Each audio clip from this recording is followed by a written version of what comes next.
স্কুলে যেতে হবে তাড়াতাড়ি, আজকে তো স্কুলে যাব না। ওই এখানে কি, তাড়াতাড়ি ক্লাসে যা।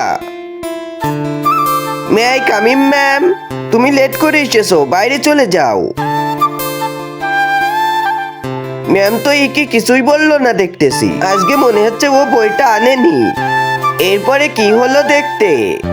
বন্ধুরা, এই ছোট পিঁপড়াটিকে দেখুন, আল্লাহর নামটি কত যত্ন সহকারে নিয়ে যাচ্ছে। সুন্দর মুহূর্তের জন্য চ্যানেলটি তো সাবস্ক্রাইব করাই যায়। ওকে দেখে নিব, ও সবসময় নিজের মতন চলে কেন? এই স্কুলের অনার তো ওরা। ও আচ্ছা, বল তো স্কুলের সাথে চলে গিয়েছে, এখন কিভাবে আনবো বলটা? এখানে সবার নাম রয়েছে, যার নাম উঠবে সে যাবে আনতে। আরে এটা তো আমার নাম উঠেছে। ঠিক আছে, তুমি যাও। কি হয়েছে? একটা ভূত। তুমি এত লেটে এসেছো কেন? এমনি, চলো ম্যামকে বলে আসি।